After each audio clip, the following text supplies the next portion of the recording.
এই মুহূর্তে আবহাওয়ার গুরুত্বপূর্ণ খবর এসেছে। পশ্চিমী ঝঞ্ঝা, আরও আসছে পশ্চিমী ঝঞ্ঝা। এরই মধ্যে প্রচণ্ড ঘন কুয়াশায় ভুগছে উত্তর পশ্চিম ভারত থেকে মধ্য ভারত হয়ে পূর্ব ভারতের উত্তরবঙ্গের বেশ কয়েকটি জেলা। এর পাশাপাশি দক্ষিণবঙ্গে একটু ঝাপসা আকাশ, সঙ্গে রয়েছে উত্তরে হাওয়া। ঠান্ডা দাপট একটু করে বাড়তে শুরু করেছে পশ্চিমের দিকের জেলাগুলিতে।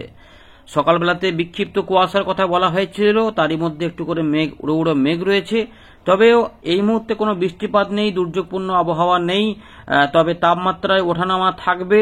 উত্তর পূর্ব ভারতে পরিষ্কার পরিচ্ছন্ন আকাশ, বাংলাদেশের দিকেও পরিষ্কার পরিচ্ছন্ন আকাশের পাশাপাশি কিছু পশ্চিমের দিকের অঞ্চলে আংশিক মেঘলা আকাশ। তবে যেটা দেখা যাচ্ছে আমাদের উত্তরবঙ্গের উত্তর দিনাজপুর এবং দক্ষিণ দিনাজপুর, সঙ্গে মালদা, তার সঙ্গে বাংলাদেশের ঠাকুরগাঁও, পঞ্চগড়, দিনাজপুর এই এলাকাগুলোতে এবং রাজশাহী বিভাগের কাছাকাছি হয়ে বিহার পর্যন্ত বিস্তীর্ণ এলাকাতে ঘন কুয়াশা রয়েছে। বেলা বাড়ার পরেও দুপুরের আশপাশ পর্যন্ত এই ঘন কুয়াশা থাকবে। তবে আগামী কয়েকদিনে উত্তর পশ্চিম ভারতে পশ্চিমী ঝঞ্ঝার প্রভাব থাকবে, কিন্তু ঘন কুয়াশার সতর্কতাও রয়েছে। বঙ্গোপসাগরে এই মুহূর্তে কোনো সিস্টেম থাকছে না, তবে যে ঘূর্ণাবর্ত ছিল তারই প্রভাবে কিছুটা মেঘ এদিক দিয়ে উড়ে উড়ে গিয়ে পূর্ব দিকে, মানে উত্তর পূর্ব বরাবর গিয়ে আমাদের পশ্চিমবঙ্গের উপরে প্রবেশ করছে, যার ফলে সকালের দিকে আবার কিছুটা কুয়াশা হওয়ার সম্ভাবনা বৃদ্ধি হতে পারে। এই সিস্টেমগুলির ফলে কি হবে আমরা জানবো। এই মুহূর্তে আবহাওয়া দপ্তর কি বলছে এবং তাপমাত্রা কোথায় কেমন দাঁড়ালো সেটা একবার আপনাদের জানিয়ে দেব। তারপর আমরা এখানে ফেরত এসে আবার শুরু করব। কেমন আবহাওয়া পাচ্ছেন, কেমন ঠান্ডা পাচ্ছেন আপনার এলাকায়, অবশ্যই জায়গা উল্লেখ করে কমেন্ট করতে ভুলবেন না। আমরা প্রথমেই দেখে নেব যে 15ই জানুয়ারি পয়লা মাঘ কি পূর্বাভাস দিয়েছে ভারতীয় মৌসুম ভবন। ইতিমধ্যে ঘূর্ণাবর্ত আরব সাগরের দক্ষিণ ভাগে রয়েছে, সংলগ্ন নিরক্ষীয় ভারত মহাসাগরে, যার জন্যই ওই একটু করে মেঘ, উড়ে উড়ে মেঘ এসে আমাদের এখানে ঢুকছিল। এর ফলে তামিলনাড়ু, পুদুচেরি, কারাইকেল এই সমস্ত এলাকাতে হালকা মাঝারি বৃষ্টিপাত হবে। এদিকে পশ্চিমী ঝঞ্ঝার প্রভাব রয়েছে, যার ফলে যেটা বলা হয়েছিল যে 15, 16, 17 এই সময়কালে বৃষ্টিপাত হবে, তুষারপাত হবে পাহাড়ি অঞ্চলে, তো সেটাই কিন্তু পূর্বাভাসে রয়েছে যে বৃষ্টিপাত, তুষারপাত থাকবে জম্মু কাশ্মীর, লাদাখ, গিলগিট, বালচিস্তান, মুজফ্ফরবাদ 16 তারিখ পর্যন্ত, উত্তরাখণ্ডে 16 তারিখ পর্যন্ত এগুলো থাকতে পারে কিছুটা। হিমাচল প্রদেশে 15 থেকে 17 তারিখে এরকম বৃষ্টিপাতের সম্ভাবনা থাকতে পারে, সঙ্গে কিছুটা তুষারপাত। এছাড়া বিক্ষিপ্তভাবে বৃষ্টিপাত হতে পারে উত্তর পশ্চিম ভারতের পাঞ্জাব, হরিয়ানা, চণ্ডীগড়, এর পাশাপাশি উত্তরপ্রদেশ, পূর্ব রাজস্থানে 16 তারিখ পর্যন্ত এবং পশ্চিম রাজস্থানে কিছুটা বৃষ্টিপাত থাকবে 15 জানুয়ারি পর্যন্ত, পয়লা মাঘ পর্যন্ত। এছাড়া বজ্রবিদ্যুৎ অ্যাক্টিভিটিও দেখা যাবে পাঞ্জাব, চণ্ডীগড় এবং পশ্চিম উত্তরপ্রদেশের দিকে, কিছুটা সেখানে বজ্রবিদ্যুৎ থাকবে। এছাড়া নতুন পশ্চিমী ঝঞ্ঝা আবার আসছে বলে দিয়েছে আবহাওয়া দপ্তর, যেটা 18 তারিখ প্রবেশ করবে, যার প্রভাবে বৃষ্টিপাত এবং তুষারপাতের সম্ভাবনা আবারও থাকবে হিমালয়ের পশ্চিম ভাগে 18 থেকে 20 জানুয়ারি।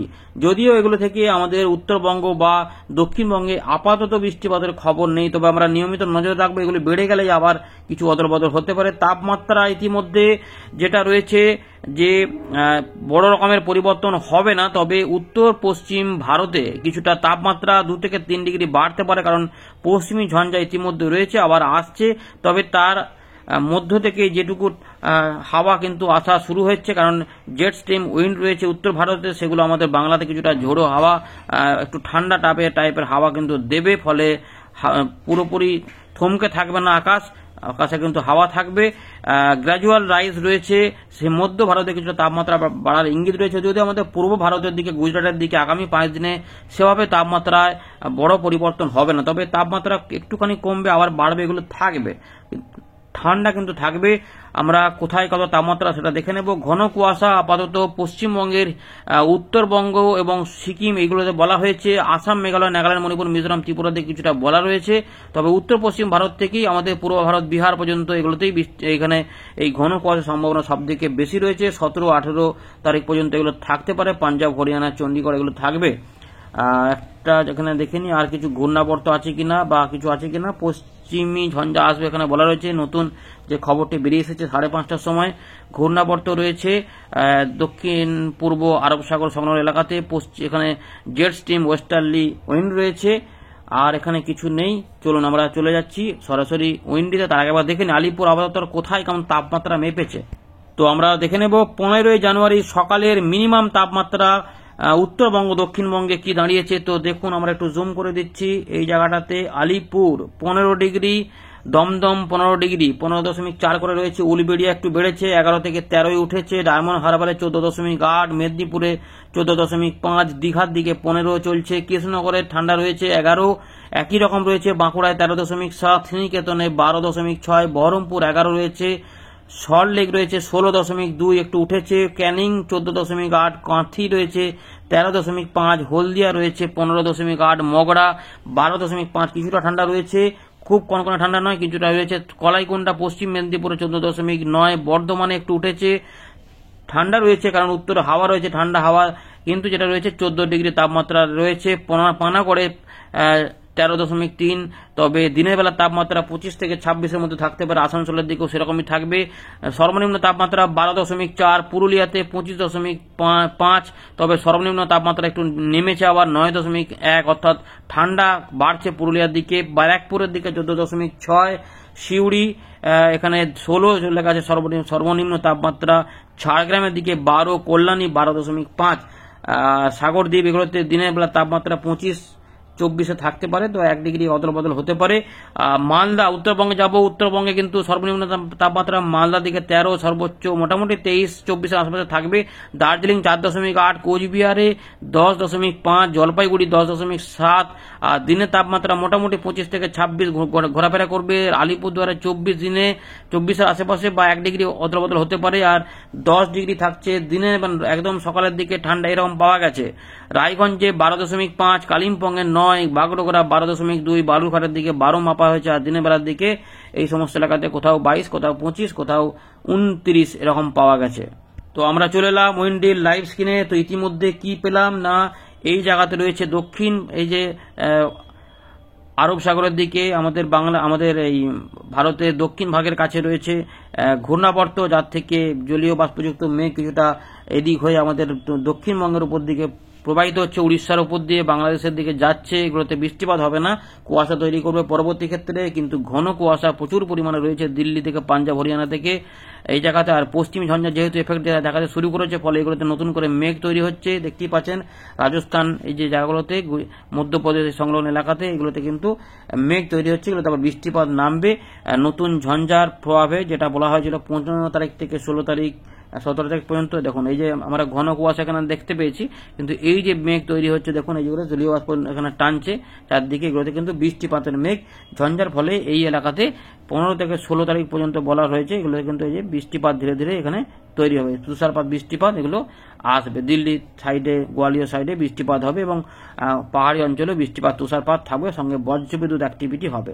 17 তারিখ দেখা যাচ্ছে এখানে খালি হয়ে যাবে।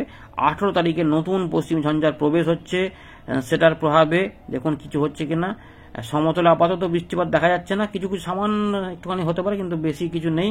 এইভাবে নতুন ঝঞ্ঝার একের পর এক আসবে, আবার কুয়াশা তৈরি হবে দেখা যাচ্ছে উত্তরপ্রদেশ, বিহার, আমাদের উত্তরবঙ্গের দিকগুলোতে মানে ঘন কুয়াশা, কিন্তু আর কিছু এখন 23 তারিখের দিকেও হবে। আবার নতুন ঝঞ্ঝার ফলে আবার সমতলে উত্তর পশ্চিম ভারতে বৃষ্টিপাত, বজ্রবিদ্যুৎ অ্যাক্টিভিটি থাকবে।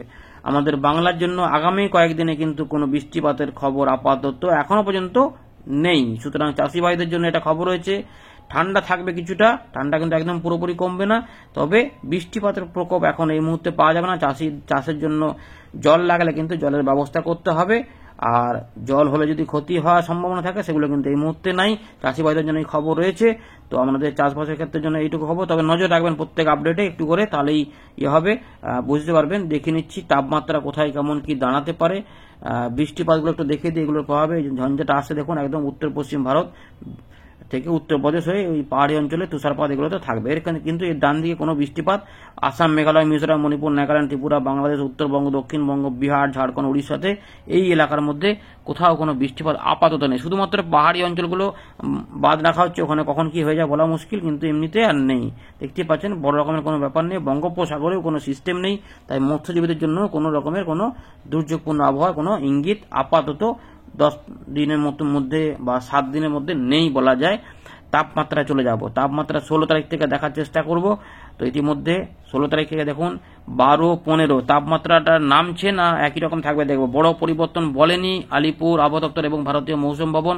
তো উত্তরবঙ্গ মোটামুটি সকালবেলার দিকে 12-14 এরকম থাকছে। আমাদের এইখানটা দেখার চেষ্টা করি যে এই 12-15তে কোনো এফেক্ট হচ্ছে কিনা। 17 তারিখে চলে গেলাম, 14-17 একটু কিন্তু উঠছে, 14-16। শনিবারে চলে যাচ্ছি 13-16, পশ্চিমের দিকে তাপমাত্রা একটু নামছে আবার।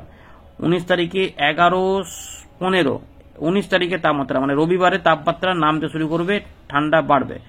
20 তারিখের দিকে যাব 10-14, পশ্চিমের দিকে ঠান্ডাটা বাড়বে। 21 তারিখে 12-14 আবার একটু উঠছে। 22 তারিখে 12-15, কলকাতার তাপমাত্রাটা মানে 15-16 আশেপাশেই ঘুরঘুর করবে এই পাশের জেলাগুলিতেও। 23 তারিখের দিকে 13-15, 24 তারিখের দিকে 14-16, 25 তারিখের দিকে 18-18, 26 তারিখের দিকে 15-19 বাড়ছে কলকাতার তাপমাত্রা। আবার 27 তারিখের দিকে 10-15, তার মানে তাপমাত্রা বাড়বে কমবে কমবে বাড়বে এরকম করেই থাকবে। ধন্যবাদ।